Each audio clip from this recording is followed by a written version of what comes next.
Hello my dear friends, welcome to my YouTube channel. आज के इस क्लास में हम डिस्कस करेंगे कुछ इंपॉर्टेंट वर्ड, उनकी हिंदी मीनिंग और सिनोनिम्स के साथ में। क्लास इंपॉर्टेंट है, किसी भी एग्जाम की प्रिपरेशन कर रहे हो ना, गवर्नमेंट की, आपके लिए काफ़ी हेल्पफुल है। क्लास को एंड तक देखना। क्लास थोड़ी भी अच्छी लगे, समझ में आई तो वीडियो को लाइक, इसको शेयर और चैनल को सब्सक्राइब करना ना भूलना। विदाउट वेस्टिंग टाइम अपनी क्लास को स्टार्ट करते हैं। सो माय डियर फ्रेंड्स, आज की क्लास का फर्स्ट वर्ड है कैप्टिविटी। कैप्टिविटी का मतलब होता है जिसको आप कैद कहते हैं, ठीक है। किसी को भी इम्प्रिजन करना या किसी को भी कन्फाइन करना, किसी को भी कैद में लेके आना, कैप्टिविटी है, ठीक है। जैसे आपने सुना होगा ना कि इम्प्रिजनमेंट जो जेल की सजा होती है, या तो जिसको आप कहते हैं ना किसी को भी कन्फाइन करके रख लिया, अपने आप मतलब किसी जगह पर घेर के बंद करके रख लिया, तो वही होती है कैप्टिविटी। कैप्टिविटी का मतलब कैद होता है, ठीक है।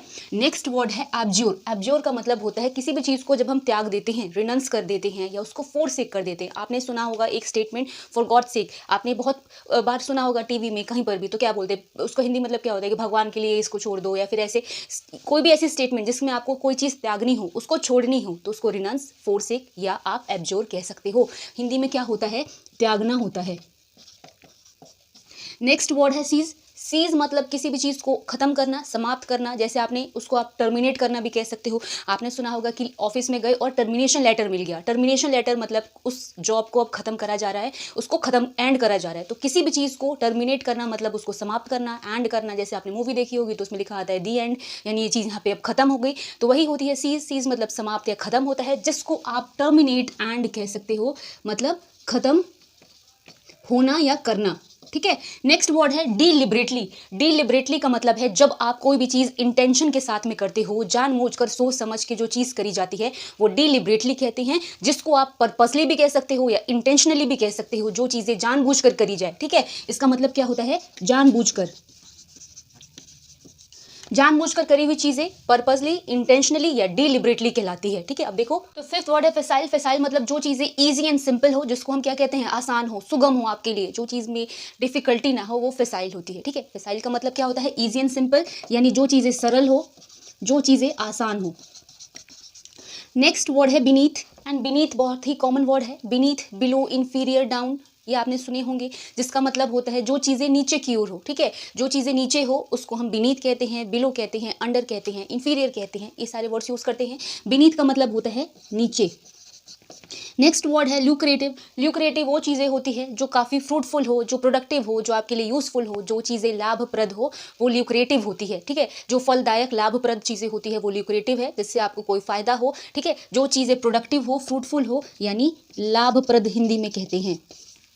अब देखो आगे के words. Next word is boastful. Boast word का बेसिक मतलब क्या होता है, आपने सुना होगा कि काफ़ी अपने ऊपर ही शेखी बघारना जिसको बोलते हैं, अपनी ही मतलब तारीफ करने वाला, जो होता है ना डींगे मारना हिंदी में जिसको बोलते हैं, तो बोस्टफुल उसी को हम कहते हैं जो अहंकार में रहे, जो अपनी ही डींगे मारे, अपने बारे में ही ऊंचा ऊंचा बोले, जिसको आप एरोगेंट भी बोल सकते हो, पॉम्पस भी बोल सकते हो, ब्रैग भी बोल सकते हो, बहुत सारे तरीके से हम बोलते हैं। बोस्टफुल वो इंसान होता है जो डींगे मारने में एक्सपर्ट हो, जो कुछ कर ना पाए लेकिन बहुत बड़ा बड़ा बोले, ठीक है, बोस्टफुल कहलाता है। उसको ब्रैग भी बोलते हैं, उसको हम पॉम्पस भी बोलते हैं, उसको एरोगेंट भी बोल देते हैं, क्योंकि उसको हमेशा घमंड रहता है, ठीक है। नेक्स्ट वर्ड है कैंडिड।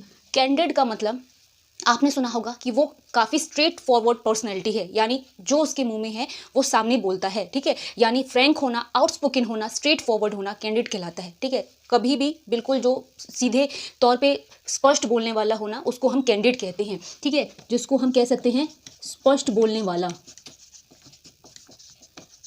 ठीक है। जो काफ़ी मतलब जो मुंह पर है वो बोल दे, कोई ऐसी बात हो जिसको छुपा के ना रखे, फ्रैंक रहे, आउटस्पोकन रहे, वो कैंडिड है। नेक्स्ट वर्ड है इरूडाइट। इरूडाइट वर्ड का मतलब हम बोलते हैं जो पढ़ा लिखा हो, जो स्कॉलर हो, लर्नड हो, जो पढ़ा लिखा विद्वान टाइप का हो ना, जो मतलब उसको हम क्या कहते हैं, इरूडाइट कहते हैं। तो इरूडाइट का मतलब बेसिक क्या होता है, स्कॉलर का मतलब विद्वान ही होता है, यानी जो पढ़ा लिखा हो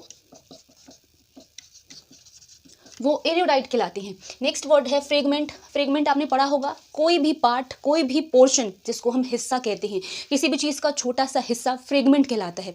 आपने जब एक्सपेरिमेंट वगैरह करा होगा साइंस में, तो आपने सुना होगा कि किसी भी चीज़ जब हम माइक्रोस्कोप के नीचे रखते हैं तो छोटा सा पार्टिकल या छोटा सा फ्रेगमेंट रखते हैं। तो कोई भी छोटा हिस्सा, फ्रेगमेंट जिसको पार्ट एंड पोर्शन बोल सकते हो, होता है कोई भी छोटा हिस्सा या किसी चीज़ का पार्ट, ठीक है। नेक्स्ट वर्ड है combat. And combat common word है जिसको हम युद्ध कहते हैं। जैसे आपने वॉर सुना होगा, फाइट सुना होगा, बैटल सुना होगा, जब कोई युद्ध या लड़ाई होती है तो उसको हम कॉम्बैट भी कहते हैं। तो कॉम्बैट बहुत ज़्यादा मतलब कॉमन वर्ड है और एसएससी में बहुत बार आया भी है, जिसको हम युद्ध कहते हैं। नेक्स्ट वर्ड है ग्रफ।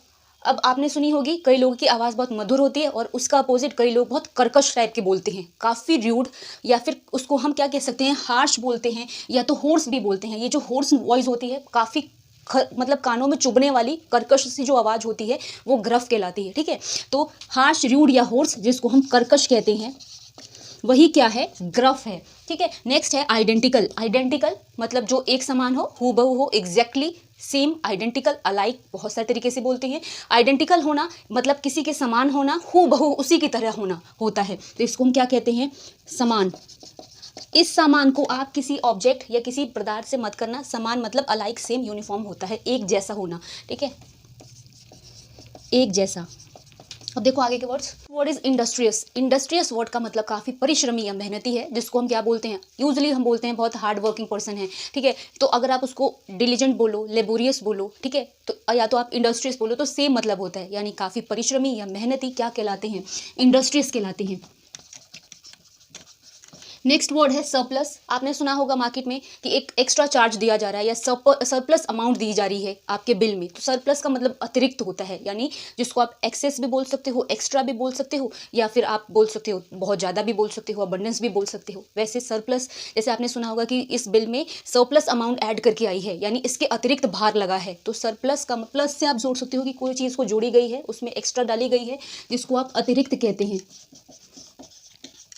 नेक्स्ट वर्ड है ऑर्थोडॉक्स। ऑर्थोडॉक्स वो लोग होते हैं जो काफ़ी रूढ़िवादी हैं, जो आप बोल सकते हो डॉगमेटिक हैं, या तो आप बोल सकते हो कन्वेंशनल हैं, जिसकी सोच बहुत पुरानी है, कट्टर है, जिसको आप चेंज नहीं कर सकते, तो वो ऑर्थोडॉक्स हैं। ठीक है, तो इसको आप क्या कह सकते हो, रूढ़िवादी, या तो कट्टर कह सकते हैं, जिसको चेंज करना बहुत मुश्किल है, जिसके थॉट प्रोसेस को आप बदल नहीं सकते। उसके बाद है स्प्लेंडेड। स्प्लेंडेड शानदार होता है, मैग्निफिसेंट या ब्रिलियंट बोलते हैं, जो चीज़ें काफ़ी मतलब अट्रैक्टिव हो, शानदार हो, मैग्निफिसेंट हो, वो स्प्लेंडेड होते हैं। ठीक है, तो शानदार बोलते हैं इसको। नेक्स्ट वर्ड है प्रोमिनेंट। प्रोमिनेंट मतलब जो चीज़ें फेमस हो, जो चीज़ें प्रसिद्ध हो, जो चीज़ें रिनोन्ड हो, काफ़ी आपने सुना प्रोमिनेंट पर्सनैलिटी है या प्रोमिनेंट मूवमेंट है, यानी मतलब होता है ना कि जो चीज़ें प्रसिद्ध, काफ़ी अच्छी सी हो, रिनोन्ड हो, उसको प्रोमिनेंट कहते हैं। नेक्स्ट है लिएबल होना। लिएबल मतलब जो आप किसी चीज़ के लिए रिस्पॉन्सिबल होते हो, उसके लिए अकाउंटेबल होते हो, तो वो लिएबल कहलाता है। आपका रिजल्ट, आप उसके लिए लिएबल हो, आप उसके लिए रिस्पॉन्सिबल हो, यानी आप उसके लिए जिम्मेवार हो और उत्तरदायी भी हो। किसी भी चीज़ के जिम्मेवार होना, उसके लिए रिस्पॉन्सिबल होना, लिएबल कहलाता है। लिएबल मतलब क्या होता है, उत्तरदायी, या जिसको जिम्मेवार कहते हैं या जिम्मेदार कहते हैं। सो माय डियर फ्रेंड्स, ये क्लास यहाँ पे फिनिश हो रही है। अगर आपको थोड़ी भी अच्छी लगी हो, समझ में आई हो, तो वीडियो को लाइक और चैनल को सब्सक्राइब जरूर करना। मिलेंगे कल की क्लास में, तब तक के लिए थैंक्स फॉर वॉचिंग।